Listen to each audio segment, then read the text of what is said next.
My name is Scott Stubberfield. I'm on the Lync customer engineering team, and as you can see by the flag on the screen, I am Canadian.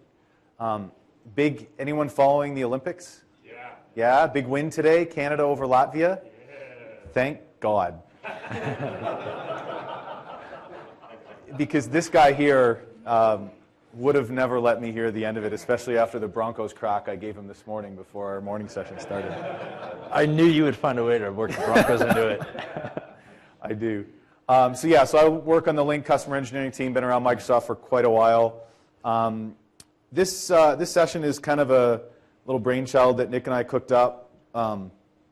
Nick and I have been involved in the Lync Masters program for quite a while. And one of the things that we always like to do to each other when we were in these master sessions is, you go and spend a lot of time troubleshooting and fixing stuff, and then you get stuff working, and then, you'd tell your friend, hey, go break my environment. Do some random stuff, give me a starting point, and let me go, and I'll try and fix it. And so we've tried to take kind of that concept and turn it into a session here at Lync Conference. So I hope you guys like it. We do have a few slides. But that's kind of the idea. We'll do some slides, we'll talk about some background, and then we'll get into like a real world, my lab is broken, and I need someone to help me fix it. So, Nick, all right. Introduce yourself. Would you like to introduce me as your assistant this time? So my assistant, who's also happens to be my manager, is Nick Smith. Like no pressure, eh? Yeah, no pressure. Absolutely no pressure. I'm just here to monitor and... Yeah. He's not going to say a word. He's just going to stand there and glare and go, yeah. Do you really have said that? I'll just kind of stare over his shoulder and, hey, yeah. No, this is definitely good. We've run this once before at an internal session. And really, the key to it is to get your involvement. We will have one sacrificial lamb. Thank you, Richard. Who will actually come up and kind of be doing some of the troubleshooting because we know what's broken. We've done it.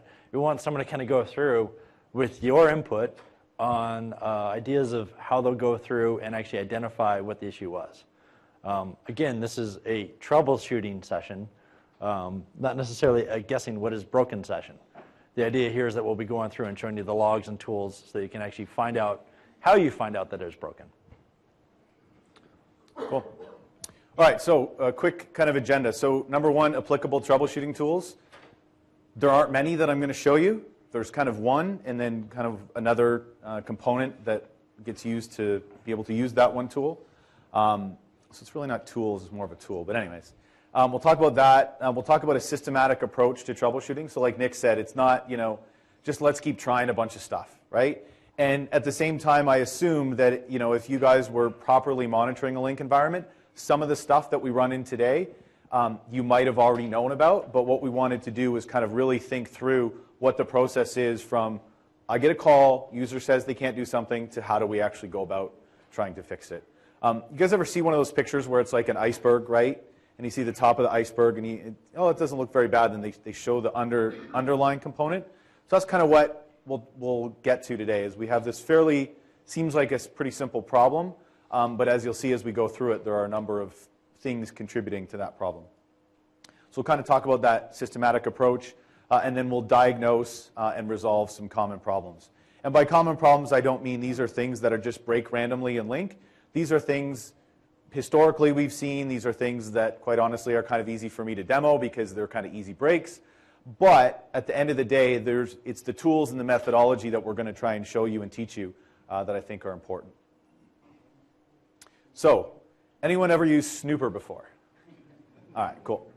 Anyone ever used the 2013 version of Snooper that has the really cool ladder diagrams built into it, right?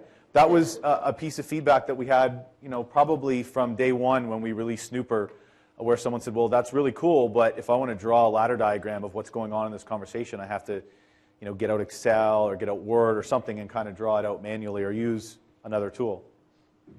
So the Snooper tool is the tool that you will use in helping to diagnose and troubleshoot client and server-side related issues. So the latest version was released in Lync 2013 as part of the debugging tool set. We used to actually release this as part of the resource kit, but in 2013 we're releasing it as part of our debugging toolkit. Can you use that version for 2010 environment? Yeah, so the question is, can I use the 2013 Snooper tool in a 2010 environment? Yes, I can.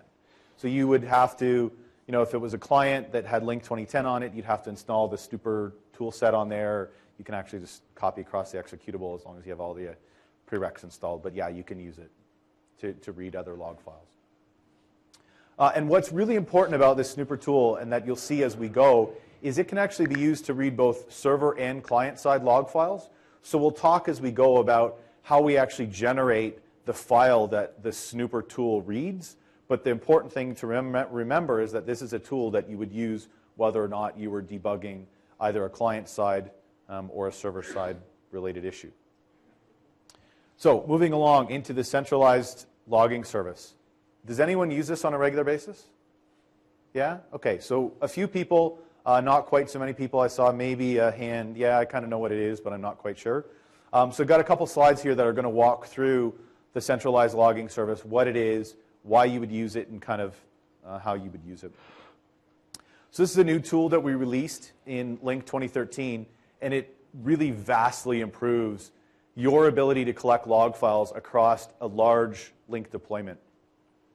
So imagine back in the old, OCS 2007 R2 or Lync 2010 issues, say you had a pool of 8 front-end servers, and you had an issue of a user sign-in problem or a user routing problem or something like that, and you needed to try and figure out which front-end server that SIP message was going on. How would you do that, right? Okay, I got my problem that I'm going to try and repro here. Okay, I've got 8 screens open. Ready? Go. Start 8 times, and then repro the problem, and then watch as we collected, gigs of data, and then, repro, stop, right? If you knew what server you were trying to log on, it was fairly easy, right? Because you can run the logging tool on that server, figure out what components you want, start it, collect, stop. But in a really large and complex environment that has a lot of servers, it really didn't work very well. So enter the concept of the centralized logging service. So what this does is this allows you to centrally start and stop log file collection. Start the collection of log files, stop the collection of log files, and also centralize search against the log data that you just collected. So how do we do this? So we have this thing running on each server, and in this diagram here, I've shown it as front-end servers, but think of this as any Lync server role. So edge servers, persistent chat servers, mediation servers, SBSs, doesn't really matter. All of them are going to be running the CLS agent.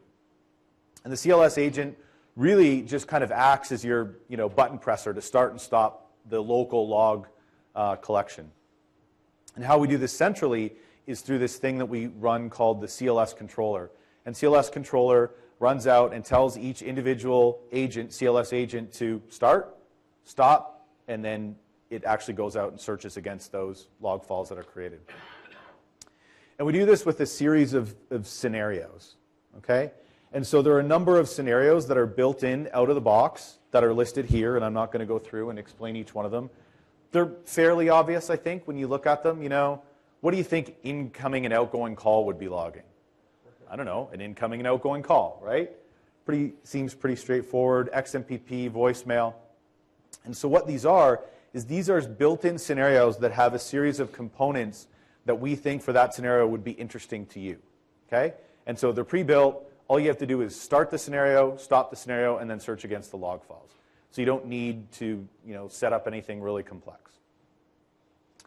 If you wanted to understand what goes into a scenario, what components are actually being logged in a particular scenario, you can run this commandlet, get-cs-cls scenario, specify global / the scenario name. You do a little bit of select, expand property magic, and voila, you get this table here that's shown on the right-hand side, which is the list of components, the level, and the flags that are associated with each of those components. So essentially, when you start the incoming and outgoing call scenario, we'll turn on Lync server logging for all of these components with matching that level and that flag set. Yep, question? Could you create your own scenario? That's a fantastic question. So the question is, could you create your own scenario? Yes, you can. And I have slides coming up here that show us exactly how we create that scenario. So one thing that you'll notice is that the level and flags are built in automatically into the scenario.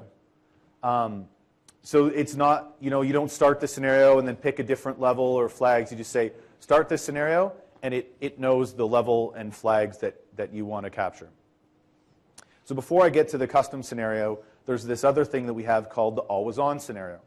And always-on logs fairly minimal fairly minimal level, so it only logs to the info level. But what you can do is you can turn this on so that you always have logging running, that if someone called and said, hey, we had an issue, you can just go back and you can search against that log file that's always being created, and it'll roll over. There's a specification that you can set as to how big it should get till it rolls over. Once it gets to that size, the log files will roll over. So it's not always on all the time. It's kind of always on. So if I have a problem, I can go in, search, whatever. And what this helps you to do is there might not be complete information about the problem that you're trying to solve, but it would at least give you some level of logging to be able to go, oh, I think I now see the problem. Now we can go back and do this particular repro. Yeah, question? Are these like the scripts that you do with the Lync server SDK? Are these scripts that you do with the Lync server SDK? Are they like them? Yeah. No, so these are PowerShell commandlets that are built into the Lync management shell that control under the covers the CLS controller, right? So it really doesn't have anything to do with the SDK. The SDK has the always-on tags and stuff, the scripts that you run. No, it doesn't. It's not really connected that way. Okay. So one other thing to remember about always on is when you are running a CLS scenario, you can run any CLS scenario plus always on. Okay, at any one time. You can't run two scenarios, right? You can only run always on plus one other scenario. Okay. So the custom scenario. So you may find that once you get into this, you go, hey, you know what? Either the default levels aren't high enough for me, or there's some component that's not being logged that I want to start logging, or maybe there's some component in there that is being logged that you don't want to actually be logging for a particular scenario. So you can create a custom scenario. So this example here is creating a custom scenario called custom verbose 3. And what it's doing is entering 4 providers. So SIP stack, outbound routing, inbound routing, and S4. And we're logging them to the level of verbose. There's a note on the bottom of this slide. There's currently a bug in the CLS logging service that if you create a custom scenario and you set the level to all, we don't actually log anything. Oops. Not good. So you're now armed with this information. So if you're creating a new CLS custom scenario, you know now to set the level to verbose or debug. Just don't set it to all because you'll get really frustrated and you won't actually gather any log files. So it's kind of a weird little syntax. So when I create this new CLS scenario, I have to provide at minimum 1 provider, otherwise it won't create. So I create this new provider, set it first time, create B, C, and D, and then add them to that scenario. One thing to remember, these names that are assigned here under this provider, those are the names of the actual Lync server logging component. Okay? So there is some documentation out there that says, hey, create this new CLS provider and call it Bob's Your Uncle, and you're good. Well, if I create a new CLS provider and call it Bob's Your Uncle, it doesn't know what to log, right? It actually has to be the component name that you actually want to collect and log in that CLS provider. Make sense so far? Okay? So whether you're using always on or you're using custom or you're using out of the box, how you kind of start and stop these is all pretty straightforward. So I've tried to show some examples here. Obviously there are, yeah, question? Is your particular role that allows this function or delegation so that you can limit random use of this from certain administrators? So the question is there a certain role requirement for starting and stopping CLS logging? And that's a very good question. And unfortunately, I don't know the answer to the exact role that's required, so you've stumped me. Congratulations. I don't know the role. I'm sure that we've limited it to something. I don't know the kind of the minimum bar that you would need. If you want to come up after, we can play around with it and try and find out. It's a good question. One easy way of identifying that is if you look into the documentation, the CHM file, and you look into role-based access control, there will be a complete listing of all the different commandlets that you're allowed to run. And so you can find the roles that actually allow them to run the CLS logging commandlets. And my next question was going to be about running it remotely, because we've experienced certain issues in 2013 in the roles that are assigned. Certain permissions on SQL are not followed through to what is documented. Okay. Yeah, so this doesn't really connect to SQL in any way. It connects to the CLS controller. So you could run it through remote PowerShell, and as long as you're using an account that has the right privileges, it should work fine. Okay. So again, there's a couple examples of how you start and how you stop. There's a whole lot of different permutations. I obviously couldn't list them all. It wouldn't make sense. But I did try and list some basic ones here. So start CLS logging, scenario always on. That just turns always on off. If you want to stop always on, start stop CLS logging, scenario always on, and it will stop. If you get -CS CLS logging, it will actually tell you what's running if you're not sure what's running at any one time. So if I wanted to start a scenario for a specific pool, I could use the example in the second one. So start CS CLS logging, specify a scenario name, and specify a pool name. I could specify multiple pools if I wanted to there. If I wanted to do this just to target just a particular server or servers, I could do that as well using the computers parameter. So as you can see, there's a lot of flexibility.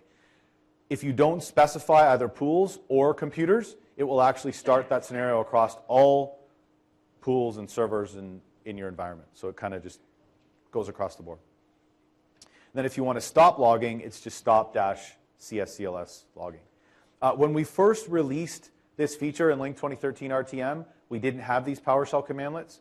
So you had to run clscontroller.exe with basically similar flags on the end. But this, I think, simplifies it a lot. For the exact reason you mentioned about being able to run it remotely as well through remote PowerShell. Yeah, question? How does it handle the log files if you just forget about it? So his question is, how does it handle the log files if I just forget about it and turn it on to verbose and walk away? CLS logging properties, the central properties has a file size limit that once it hits that, it will just roll over, even when we're running a custom scenario. So yeah, it won't just chew up your disk space. Yeah, question? Pardon? Yeah, there is a user parameter. I'll be honest, I haven't played with it that much. The reason that I find that might not be all that useful is because sometimes there's some messages that really don't involve the user per se in the header that maybe I want to capture. But yeah, that is I think user is a parameter. If you just look up start-CSCLS logging, you can see all the options that are in there. But it is a parameter that's in there. What I would typically recommend that you do is, capture more and then use the search flags to be able to pull that out. Because the way it works is we start it, we stop it, and then we have data kind of sitting there. And I can run this search command against that data multiple times. So I can search against the front end 1. If I don't find what I need, I can go and tell it to search against front end 2. I don't have to rerun the scenario. So I would probably collect more and then just kind of filter as you search. So again, this example here is showing searching against CLS logging. So search-CLS logging. You can specify a components list. You can specify a pool. You can specify a computer, just like we showed in the previous commandlet. And then what I do is I use this option that says output file path. And I send it to a log file. Then I can go ahead and open that log file up in what tool? Snooper. Okay? So to get long story around, client-side logging, right? We know how to turn that on in the Lync client. We collect it. We get a UCC API log file. We open that up in Snooper. Server-side logging, we go through this in CLS logging. We get an output. We open that sucker up in Snooper. Okay? And again, if you really want to, you can still run the Lync Server 2013 logging tool on an individual front-end server, pick your components, start it up, go for it.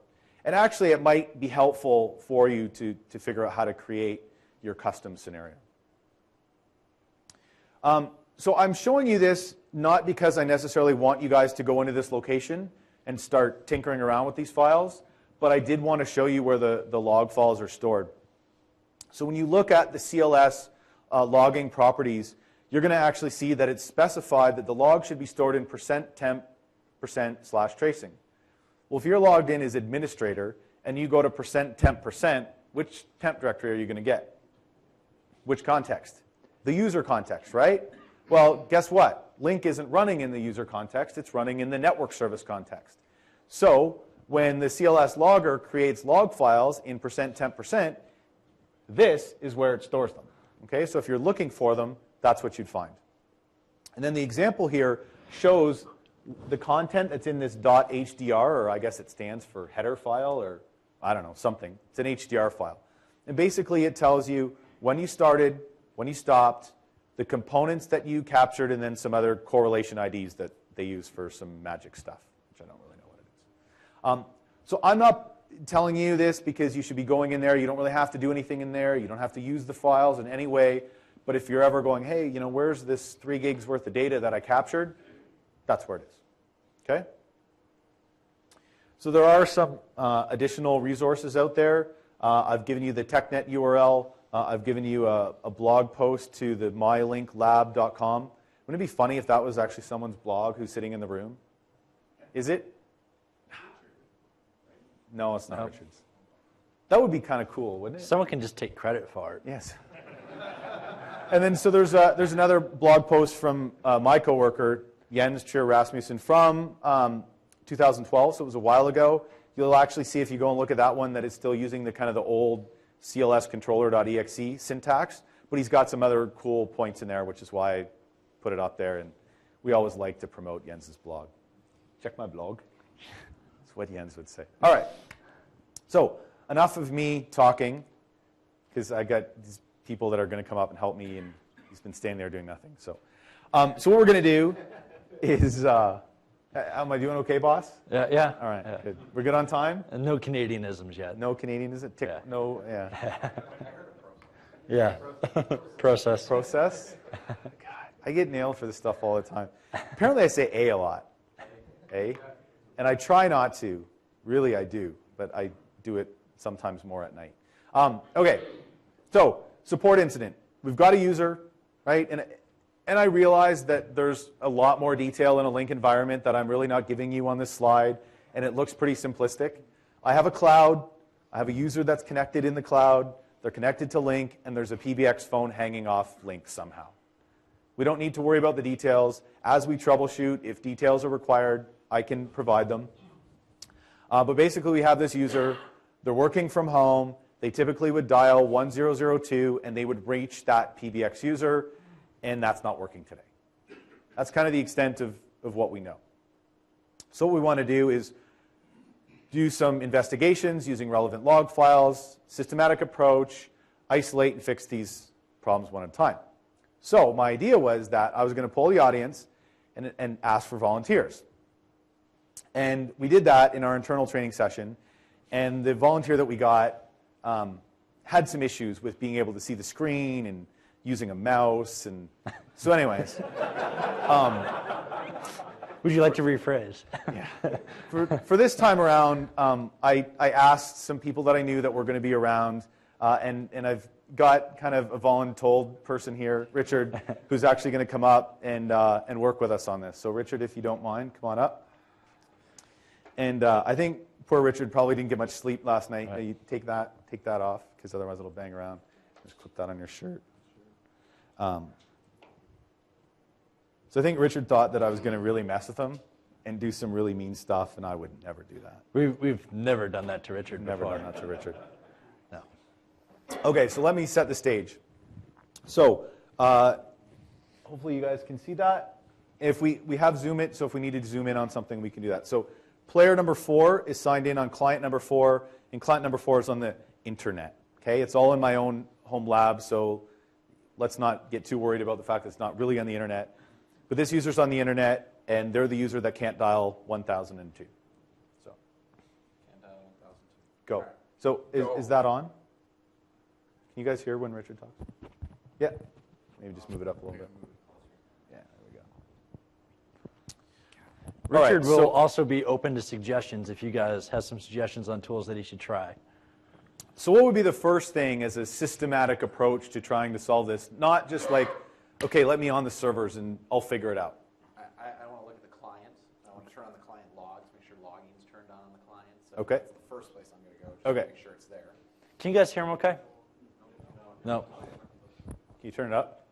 It's number. Oh, sorry, you're just sitting there. Yeah. He's like, All right. Here, you can. I can just scream.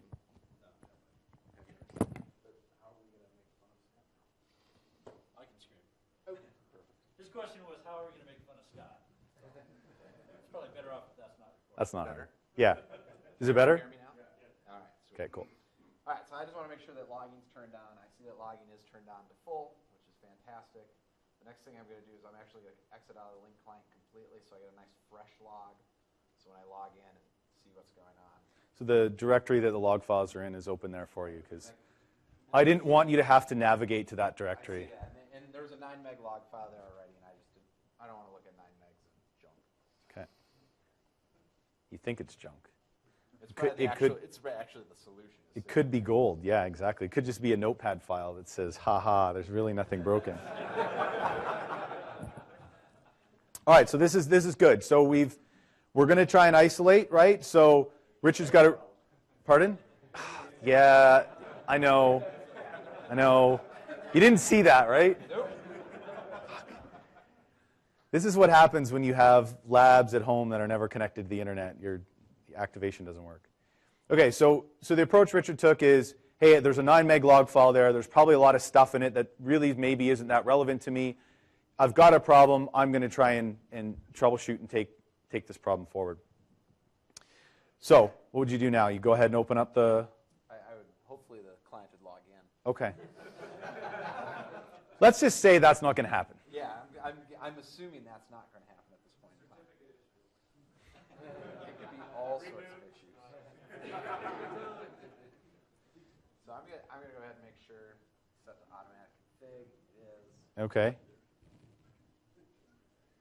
Now I need to go find out and make sure my SRV records or something along those lines might potentially be, Okay. So if you were to look at the log file right now, what would you expect to see in the log file? Or maybe we could just go ahead and open the log file and see what we see.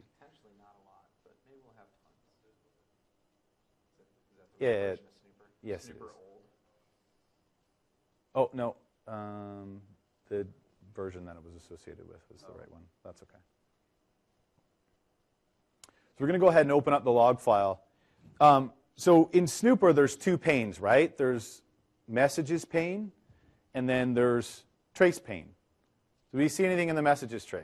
Messages pane. I see nothing. There's been no SIP messages. Okay, so no SIP messages. So what does that tell you right now? Usually I would then jump to things like DNS potentially. Maybe they can't resolve the DNS record.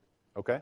Those kind of things. Does everyone understand that? Like, so if I don't have anything in the messages pane, that tells me that I'm still at the point where I haven't even sent a register to the server. So I don't even need to look at the edge server right now to figure out why I can't get signed in because I haven't even gotten to the point of being able to sign in yet. So are there any logs that you might want to look at for sign-in? For sign-in? Yeah. The trace would tell me some stuff. Okay. I could trace on the edge, but we're not getting that far. Okay.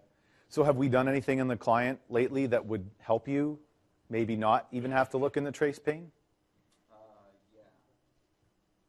Yeah. Not that one. Yeah, one up. Sorry, I realize there's a lot of... You always hold down the control key while he's right. Yeah, exactly. Hold on. It's a confusing environment. There's too many taskbars. Oh, yeah, that guy signed in, but he's inside, so it's okay. Yeah, I see that now. So yeah, so Richard is control right clicking on the Lync icon, and he's pulling up the sign-in logs option. Is there anyone that's never seen this before? Yeah? Cool. All right, so we taught you something. Good. You guys can all go now. Great.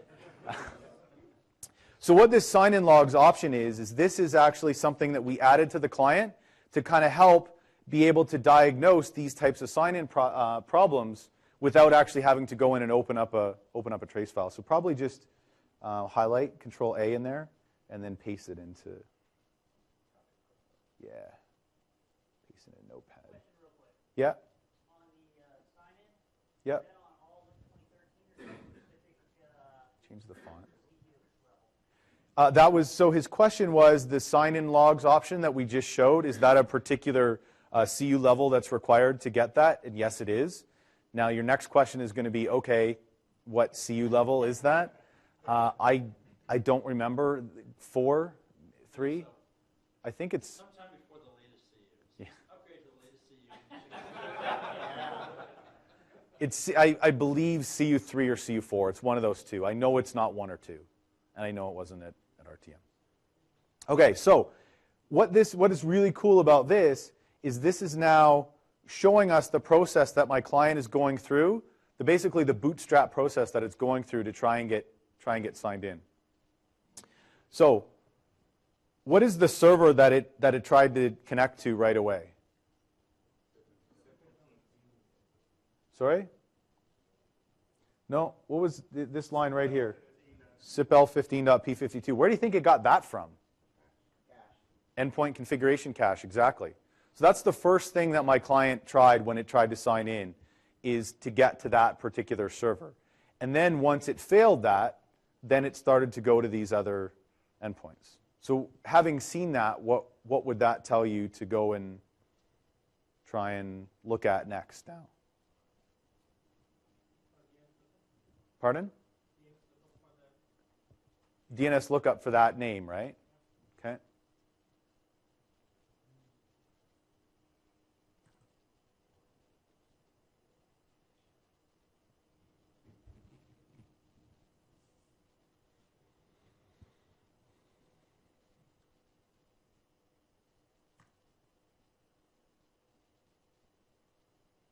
It's a lab. It's okay. That happens. Okay, so I have an IP address. So now what would we do, Mr. Richard?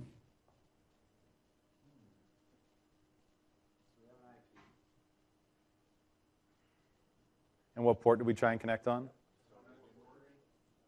Okay, so we're going to try and telnet 443. I'm hoping Telnet's installed. Telnet is installed. Yeah, I wasn't going to make you do that because that would be kind of jerkish.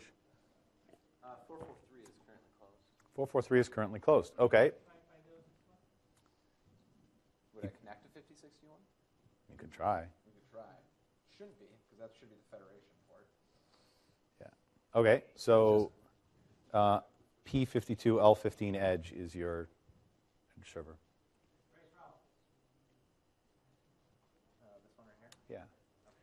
So one might think, hey, 443 is not running on that server. I might have internet problems. I could have all sorts of problems. What would the easiest thing be to do is to start your services? Yeah, I did a refresh. Right. So I was stopped. Okay. So you're good. Now, I get that, but what if 443 was running something else?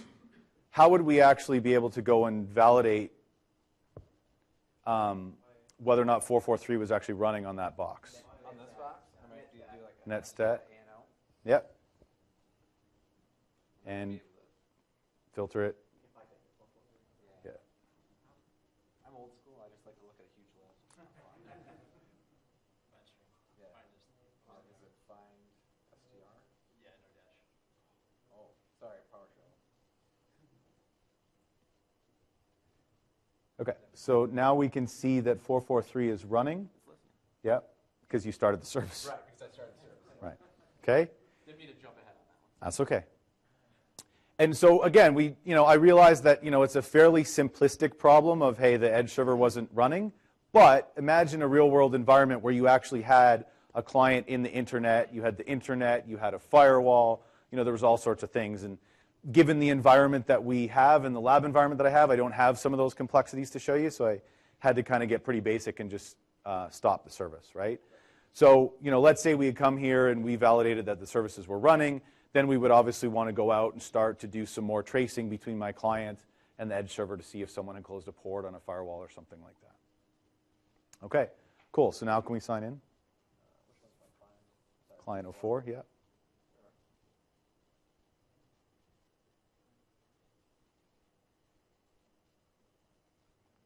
So while that's happening, that's going to take probably about a minute to a minute and a half.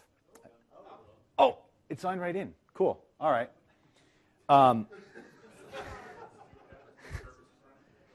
Look at that. It's even faster than I promised. So why could it have potentially taken longer, but it didn't? Endpoint configuration cache. Exactly. So when he hit sign in again, we went to endpoint configuration cache. We found that server name, and because that server was now available, bam, we went ahead and we signed in, no problem. Had we deleted that endpoint configuration cache, now we would have had to go back through the server discovery process.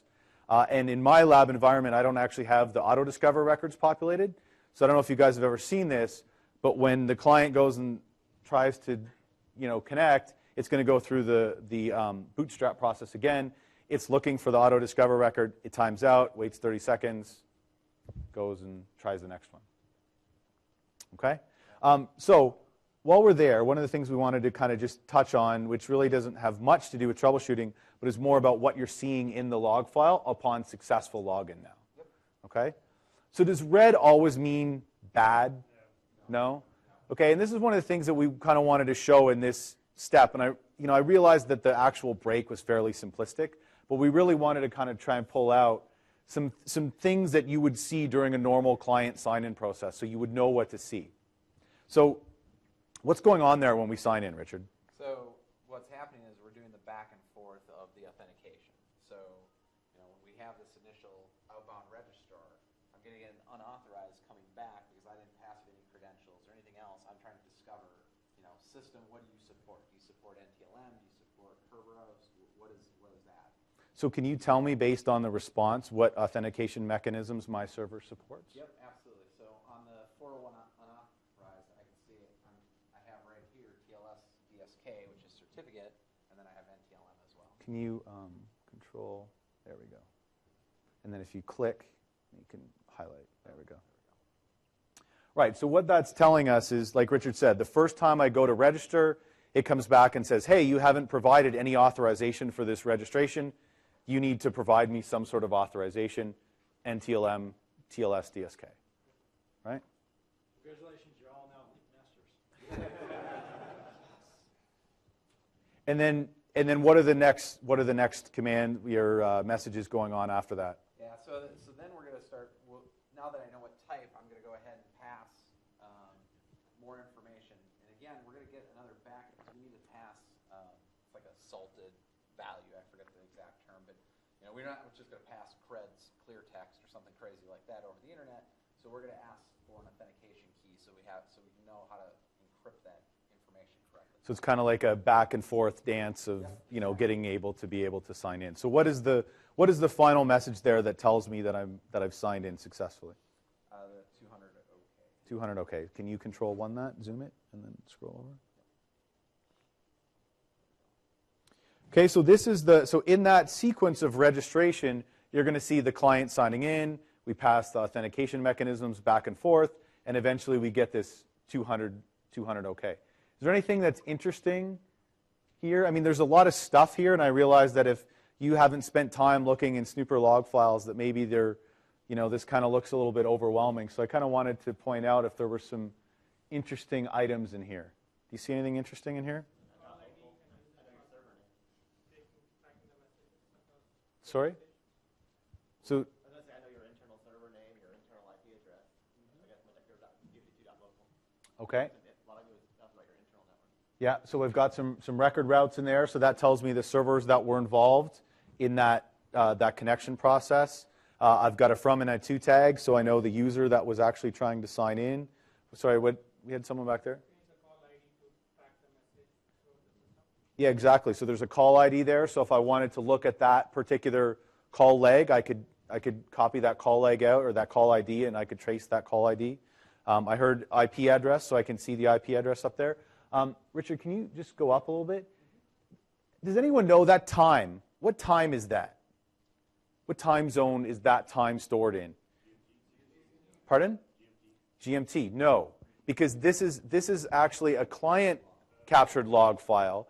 And when the client captures the log file, it writes the time in its local time, right? And this is really important that you need to know when you're looking at client versus server-side logs. When you're looking at a client log, it's the local time of the client. When it's the server log, it's actually GMT. So if you're looking at logs that are, why is that 6 hours off? Well, it's 6 hours off because It's actually the server-side log file. So there was one other thing that I wanted to point out, and it's this line right here. Present state, register action added, primary cluster type, central is connected to primary, yes. That's good, right? That sounds pretty good. Anyone ever see where the client signed in limited functionality mode? Yeah? So how does the client know that it's signed in limited functionality mode? Server has to tell it, right? So in that final 200 OK, if we had signed in to a server that was in limited functionality mode, you would actually see in there is connected to primary no.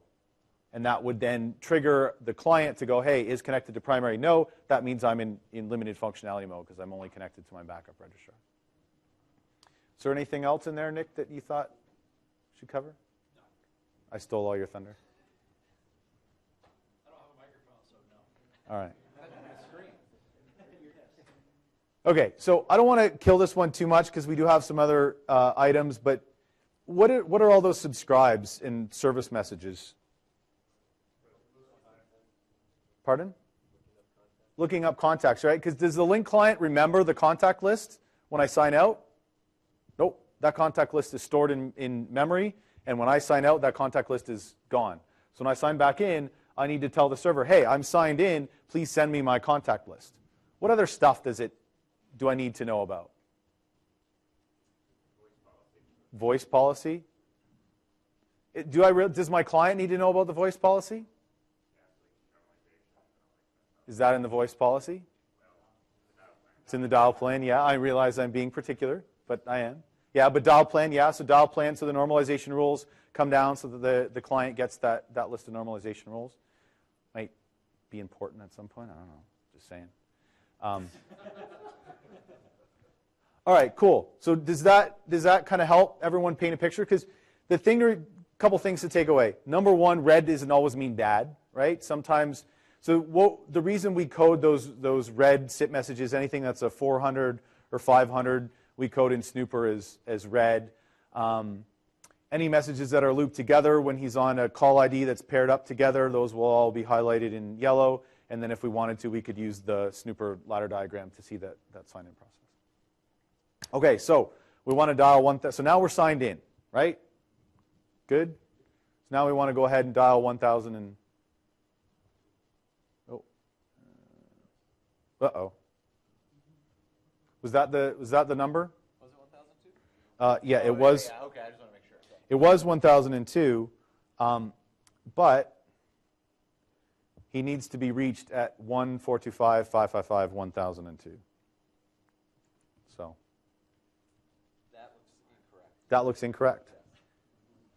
And anyone who's done a best practices would know you never want to normalize to 7 digits. We would never ideally normalize to 7 digits, no. So is there anything in that log file that you have open right now that might help? So each one of these subscribes is going to have different provisioning information in them. Just got to remember which one all the voice policy this is. Or dial plan? Yeah. Anyway.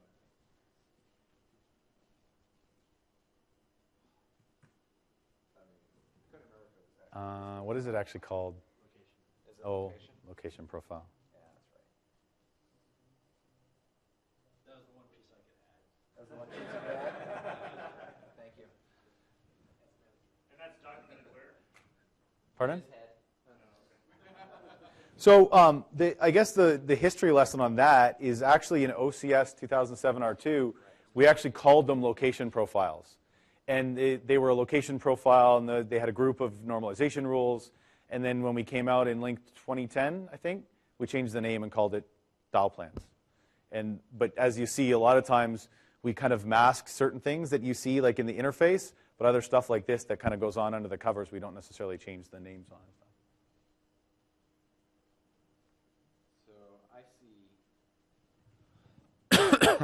I see a big red slash across the screen.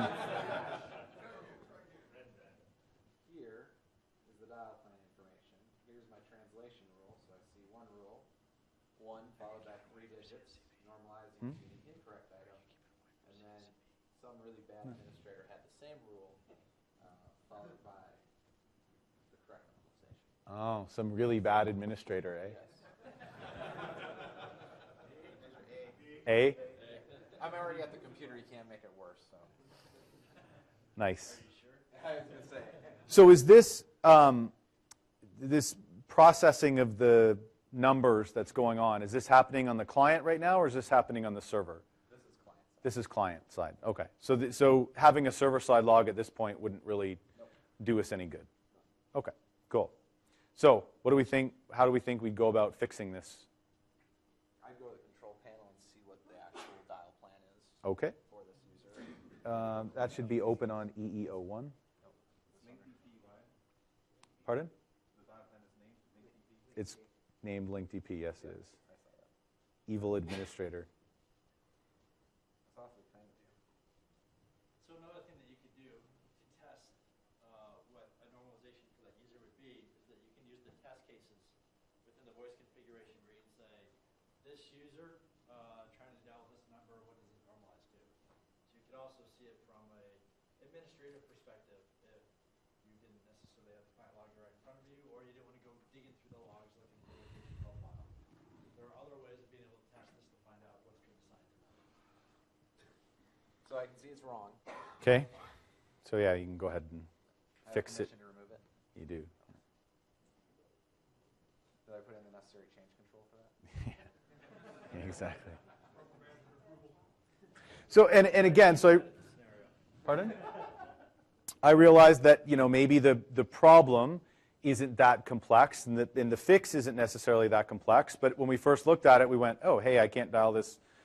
I can't dial this number, and we were actually able to deduce that from the client-side log file. I mean, you could have come in to control panel and start, just digging around and looking at it. So there are, when I talk about systematic approaches, I'm not sitting here saying is a single systematic approach. I'm saying find your systematic approach and then kind of follow it consistently. Don't start, just, changing things at random.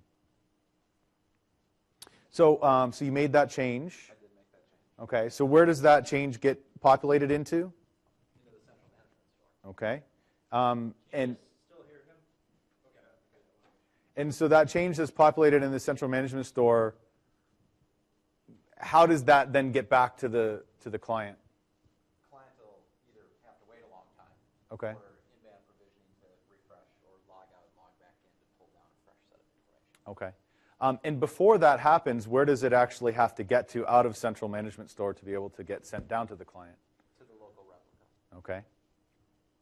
So how would you actually go about validating that each front-end server in the environment has the correct updated replica? Yep. So I would fire up my handy PowerShell.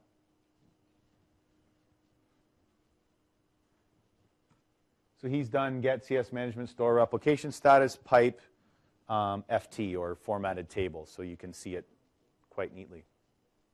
So let's clear up a myth. When you make a change in the topology like you just did, do you have to force and invoke CS management store replication? No, we do not. Under which scenario might you ever need to invoke CS management store replication? Through some sort of outage potentially.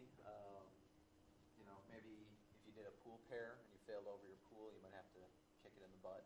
That Okay. kind of stuff. So the times that I've seen this happen is when you have one server that is receiving a replica and it's offline for a long period of time. We have this back-off mechanism built into the management store replication where we go out and we say, okay, I couldn't contact him, and I don't know exactly the times, but if I couldn't contact him, I'll try again in 60 seconds. Couldn't contact him, now I'm going to wait 2 minutes. Couldn't contact him, now I'm going to wait 5 minutes. Couldn't contact him, now I'm going to wait 10 minutes. So we kind of add this timer, this back-off. And if you were to actually look in the CMS log files, you could see that. And that's one situation where you might want to invoke management store replication. Okay, so we've replicated. Now what do we want to do on the client? I'm going to go log out and log back in just so I can refresh that. Okay, perfect. I'm going to exit just in case I have to look at the logs again potentially. Okay. Get a nice fresh set of logs again. And so what happens with my old log file when I sign out like that and then sign back in? It cycles. So it'll become a backup file. Okay, So if I go back into that tracing folder, you'll notice that it's right there. perfect. And so before you did that, if you wanted to capture the old back file, you'd want to capture that off, save it. Now, Richard had made a comment before saying that if you didn't go and restart the client, it would take a while and then do the updates. For your knowledge, that while is actually set based upon when it signed in or when it got its last updates. And it resubscribes, all those subscribe requests that you saw in the beginning, it resubscribes every 8 hours. So if you had to make some changes and some people were logged in, they're going to start getting those changes sometime within that 8-hour window. Yeah, so if you want to accelerate it, tell them sign out, sign back in, you'll get the normalization rules. Yeah, reboot your phone. Pull the power. Oh, it happens often. Yeah. So I noticed that when you make voicemail policy, you got to force it to the repeat. Otherwise, it doesn't happen immediately. When I'm having a posted voicemail policy or changing a voicemail policy for a user, Okay.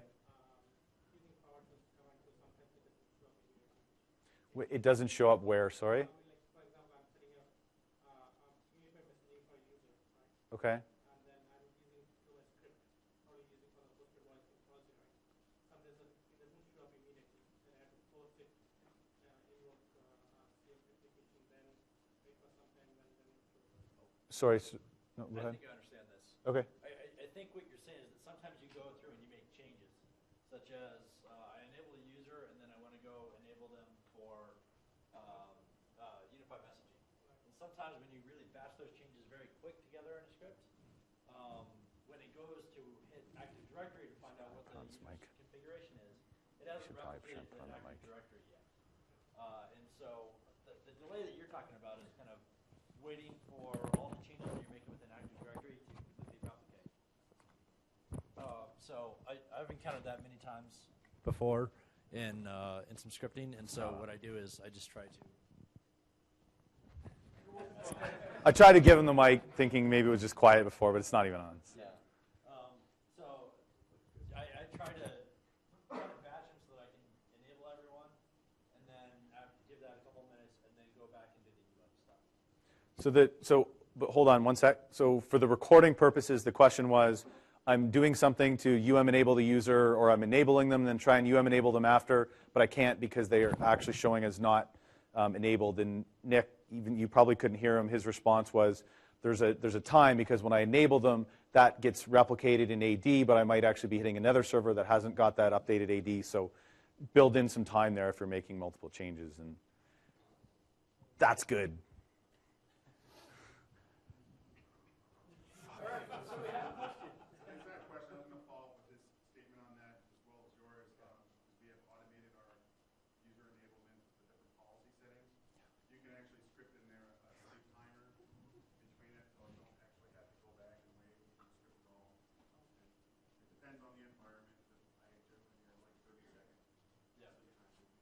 Yeah, so the comment in the background was build some sleep time into the process of enabling people, and that would help with that. Yeah.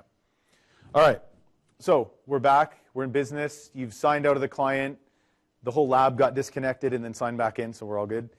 My heart kind of sunk there for a second. So we're signed back in. That number normalizes now, and it's all good. So just so you know, this if you pull up this 3CX phone here, yeah, so that's ultimately the target of my PBX user call. So that's ultimately where we want that call going. So that should start flashing if we're successful. It's probably not going to. I certainly hope not, because there's 22 minutes left in the session. So I might have made things a little too easy if that was the case.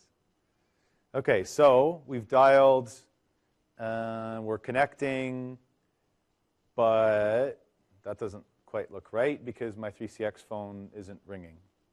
So that's kind of weird. Oh, there we go. It failed. Presumptually, yes. So again, now Richard's gone back into the client-side log file to say, hey, I tried to dial this number, and it's something was responding because it says connecting, but my actual phone that I'm trying to target never really rang. So at this point, Richard, would you say this is a client side, so the last problem we had was we tried to dial a number and it normalized incorrectly, and we said, oh, that's a client side problem. It's not something that's happening on the server side. At this point, are you thinking client side or are you thinking server side? It's most likely server side. Okay. There's not many things that could block it. I mean, maybe some firewall in the high ports or something else like that could cause some problems, but it's probably server side. Okay. Would be my guess. Okay. But so you're going to start with the client side log and see what you find? I just want to see what the client side log tells me. Okay. Right. So I can see the invite here, and I can search on my call ID and see if there's anything useful in this that might give me an idea of what's happening. Yeah, so if you didn't catch what he did, he went, I found the invite going out from my client out, grabbed that call ID, right-clicked, said search, and then that pairs down that list of SIP messages in the snooper tool to just the messages that are related to that call. Question in front. Yeah. Is what he just did what the snooper tool itself does by default if you right click and say find related messages, or is he not going to? No, I don't think, I've never tried it. I always go to the call ID. yeah, I mean, it could. I never really, I do it the way that he's done it. But yeah, I guess right-click and find related messages might resolve in the same thing. We could test it right now. We have the technology.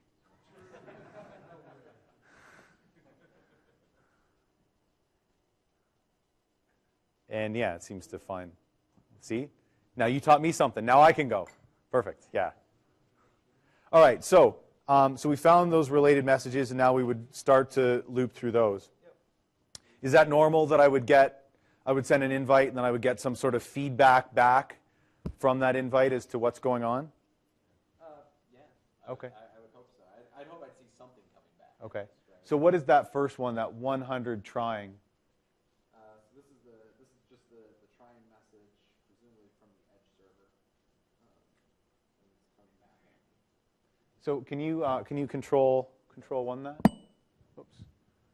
So that trying message, where would you think that message is coming from based on what you can see on the screen there now? Pardon? Where did the message actually get delivered from? So if my local address is 152.234, where did the actual message come from? Pardon? Yeah, 210, which is my edge server. But do you think it was my edge server that actually sent that message, or do you think it was some other server that? Could be from the front end. Could be from the front end, right? Presumably. Right. So what's in that server line, that last line right there? This one down here. Yeah. No, the second last line in that blob that he had open. The server, the translation. Translation service. Right. Okay, so that tells me that the translation service is trying to do something with that number that I sent it, right? Yep. Would we typically translate a number that has a plus on it already? No. So we should. So there's do you know if Lottie's doing his session, advanced voice routing? He is. Yeah. So, yesterday. Oh, okay. So you probably want to go back and watch Doug Lottie's advanced voice routing session, because Doug spends an hour and 15 minutes talking about that process, right? How a number gets dialed, when it hits the server, it gets translated, all that kind of stuff. And we obviously don't have the time to do that. We're just kind of trying to look at some high-level ones. So, okay, so let's keep going. So we got a 100 tries. We don't see any kind of problems there. Want to run progress report? Yep.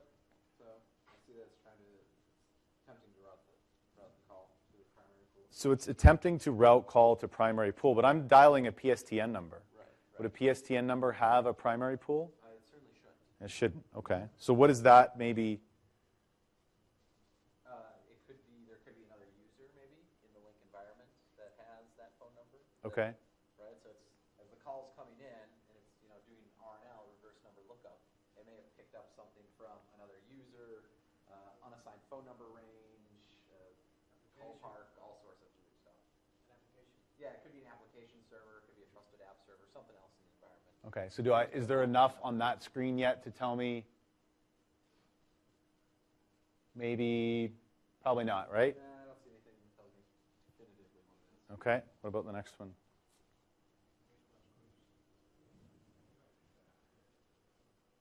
I see announcement service. Response group announcement service. Okay. Should the response group announcement service be answering on behalf of my PSTN number that I just dialed? I certainly hope not. Okay. And so part of the challenge of this simulated lab environment is we're on RDP to a server and it's RDP to another server, so we can't really hear the audio. So you might have been able to hear some audio from that, which would potentially tell you. Pardon? Do you think so? What is that? Response group service announcement service. Is that the response group service, or is that something different? That's something different, where you create your own announcements. You can create announcements that can be forward response groups into, potentially. I have a pretty good idea of what it is. Okay. I know you do. Okay. Okay, so let's see. What do we think it is now at this point? And again, I know where I'm being a little, you might have just gone, hey, I know I'm going to go in control panel, I'm going to go find it. I'm just trying to have us think through what are these little nuggets in these log files that we have access to quite easily that can tell us. Like, he hasn't even left the client. You haven't even left the client log file yet, have you? Right? We've deduced all this from a client log file. So what I'm trying to show you guys is that the client log files are actually pretty powerful in what they're telling us. As I guessed, there's an unassigned number range, and if I look at that number range, it certainly looks like it seems to be including my PSTN call. Okay. So as Doug was here and showed us the big PowerPoint slide, and we followed it through, we'd see that it would catch the unassigned number range and try to route the call. Okay. So that probably wouldn't be very good then, would it? Probably not. Okay. So moral of this story is don't ever set your unassigned number range to actually cover PSTN numbers that your users would want to dial out to. Those unassigned number ranges should only ever cover number ranges that you own that would have inbound numbers. So you can go ahead and delete that because evil administrator probably didn't really mean to do that. Right. And again, this is a classic example of we have to kind of wait, right? So if I were to just go and try this call again, do you expect that I would have fixed it right away? No, I'd probably get the same result because I haven't waited long enough. So this one's kind of interesting because this is now actually a topology change that replicates out, but now the service also needs to pick up that new configuration, right? So we've got this central management store, which is some data stored. We replicate that down to the front-end server, and then each individual service subscribes to its piece of that central management store to figure out how to configure itself. So some of them are starting to get updated, and now they're all updated. So what would you expect to see in the event log on that particular server? I'll refresh it. But should see a data received. Yeah. Data received tells me that CMS passed the information to the local replica. Okay. And at that point in time, the services on the back end, you don't always see when the service picks up the change. Yeah, some of the Some do better.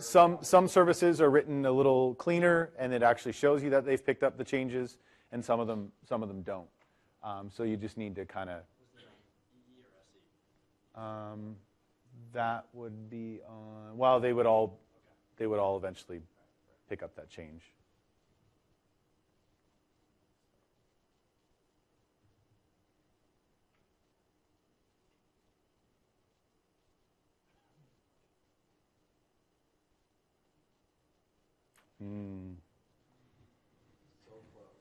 Is it different though? It is very different. Right, it's different. The last one it actually connected when we didn't want it to connect to something, and now it's coming back saying, oh, not connected. I can use that fancy find related. This is just how you roll. Again, it's a systematic approach. Not everyone's is going to be the same. Find yours and stick to it. Now, red isn't always bad, but in this case, red is bad. Red is bad. Yeah, exactly. So again, still haven't touched a server log file, right? It's all in the client.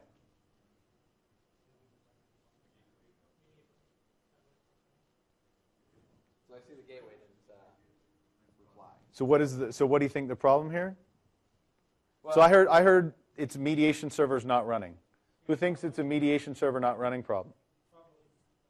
Probably. Right. So if the mediation server wasn't running, it would be a different message saying no mediation server available.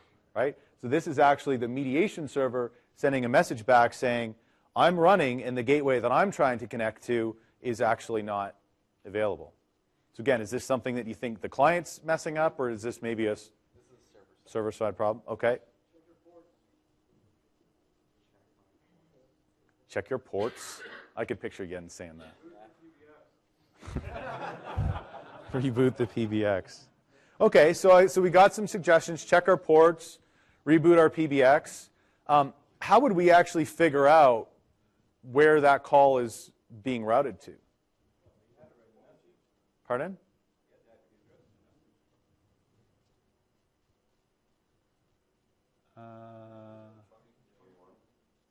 There you go, trunking peer. And what mediation server was reporting it?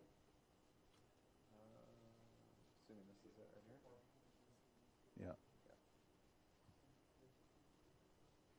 All right. Those are pretty straight lines, Adrian. That's nice.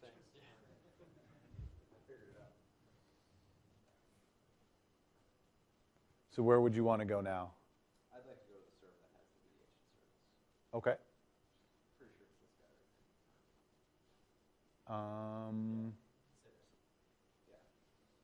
It was SE10. It was L10 SE, which is the first server in that list, Richard. Oh, yep, sorry. Yeah, it's that one. It's 2010 box. It is.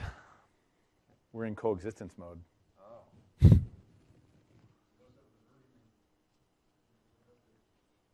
Okay, so in my client-side log file, it told me that I was trying to connect to 10.10.152.21 or something like that. Okay. I usually, at this point in time, kind of just like to look at the event viewer to see if it can't connect. A lot of times it'll throw some information, potentially. Okay. It didn't. It's unfortunate for me. Okay.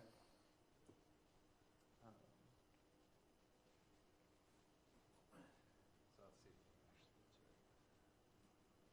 to it. What was the IP? 10.10.152.21. 5060? Probably. How would you know? How would you be able to figure that out? I can launch topology builder. Okay.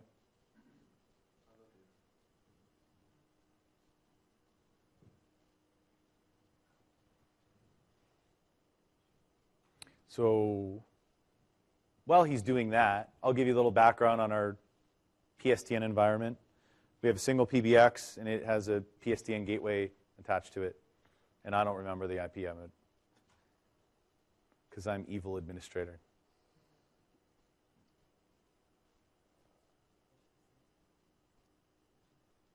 So how many gateways do we have in our environment right now, defined? Just one. On that server, On yeah. that server, correct. Ooh. Yeah, it's that 32. Yeah, that's the right PBX. That's it. That's the one. I don't know what 21 is. No clue.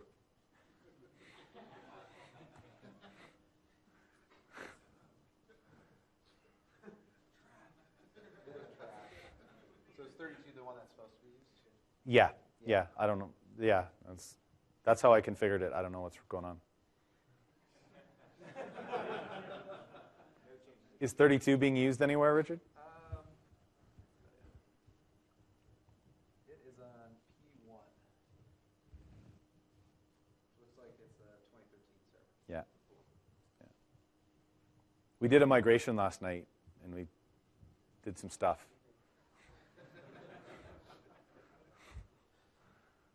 So the calls are supposed to route out 32. The calls should go to 32. Yeah, you saw the diagram here, right? It's a PBX. It's 32. You got 6 minutes and 18 seconds to make this work, or you're fired. Even though I've been completely derailing you the entire time, because I'm pretty sure if I just let you here alone, you would have had it done in 5 minutes.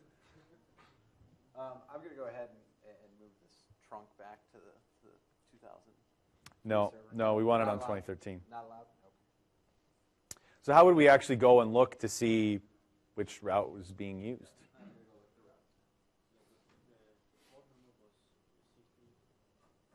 The port number was 68.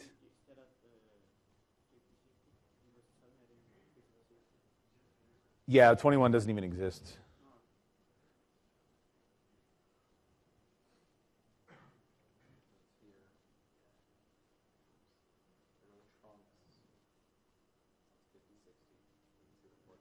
Yeah, and that is the right port.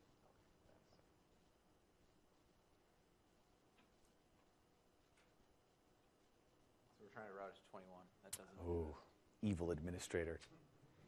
Must not have completed the migration step last night. He must have been in a hurry to get to his session today. Or something else. Okay, so if you didn't know how to go in and just kind of figure that out, what would be a good way to be able to go in and figure out what route might be being used? Test case, yep. Right.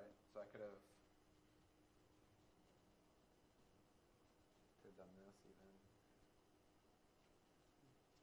I don't know what voice policy is. Seen what route was being selected, went to the route.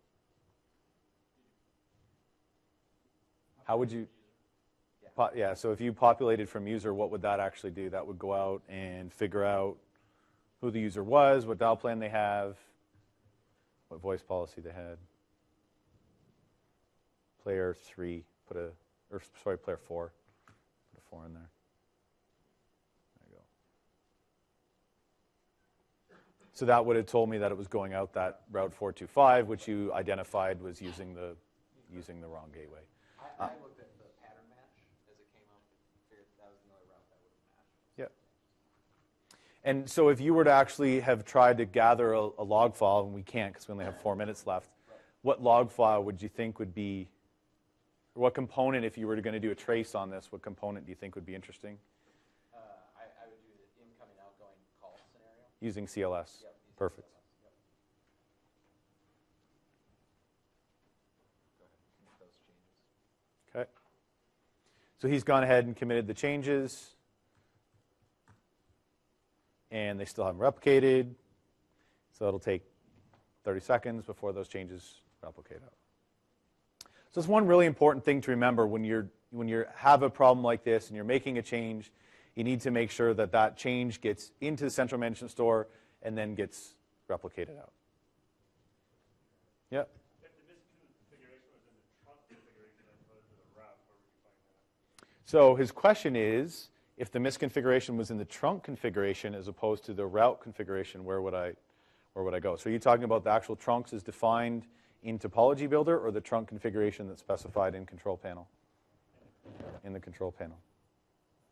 So it's a good question. Yep. Let's see if we can actually dial the call first.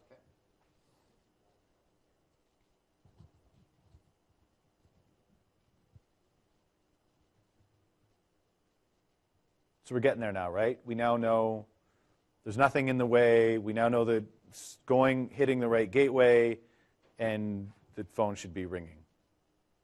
But gentleman here in the third row suggested that maybe there was a trunk configuration problem. There could be that as well. That would be the next place to go. So how does that message differ? Did you guys catch that? That message, that client-side log message actually differed a little bit from the other one. The other one said couldn't reach something. That one said not in service, right? So what is that telling you? It's not in service. I'm getting a message back from the PBX telling me probably that I can't find the number or something else. Okay. So at this point in time, I'd run a trace. I'd find out from my PBX administrator how many digits I'm supposed to be sending them. Maybe Okay. I'm sending too many, too few, whatever the case is. So we'd turn on incoming and outgoing tracing. Yep. Okay, and we would find that we're sending something in incorrectly. So we normalize the number correctly. We're sending that number correctly. To your point, what happens after we normalize that number and we figure out what to send it out to? Well, I was just wondering, wouldn't that show up in the test case? So the test cases, unfortunately, don't show the manipulation that happens via trunk config after we define where to route it out to. Yeah. Great if it did. Yeah. Okay. So do we see anything there? So how do you know that that's the right trunk configuration? It's specifically to the PSTN gateway for 32. But there's a global one that has no rules. Wouldn't global apply? No. Because it's global? No. But it's a whatever's global. closest, Okay. It's whatever's closest. nearest, or Okay. whatever term you So most specific? Yes. Okay. So if I had global and a specific one, the more specific one applies? If I had a pool, a site, and a global, I'd still go to the pool. Okay. Cool. And so is, I see some rules down here. okay.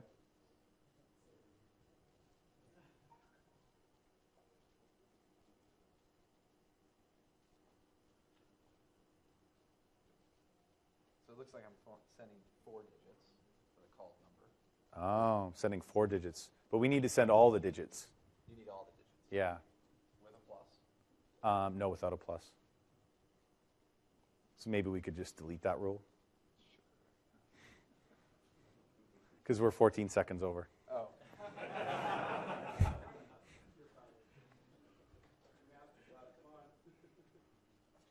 Committed. I just got approved for an external hire, Richard. Okay, so the call should complete now. And I want you guys to actually see that the call does complete, so you don't think that there's some smoke and mirrors going on in the background. So essentially we kind of at the end there, we didn't really turn on logging because we kind of didn't really have a lot of time left, and I was kind of trying to move things along. But it did get to a point there where outbound routing, translation application would have come in handy, and we would have wanted to turn that on through CLS Logger or CLS, this central logging service, capture the log files. And there's an example Richard just showed. Now I've got my data, and outbound routing shows, hey, I've subscribed to some new configuration data, right? So you think the call will work now? Probably set the amount of time correctly, so I hope so. Yeah, there's just a timer that goes in automatically and just fixes everything for you. Yeah, just get in it. No, give it a sec. There you go. Hey!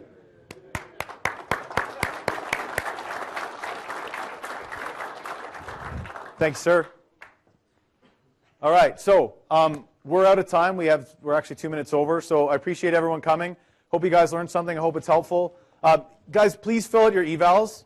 I don't know if you guys saw Jamie's tweet last night, but there's not been many evals filled out. So please go to the Lync conf site and fill out evals because we read them. They're very important to us. So thank you. And then also, if you guys found this session useful, tell your friends that it's repeated tomorrow at 10:45.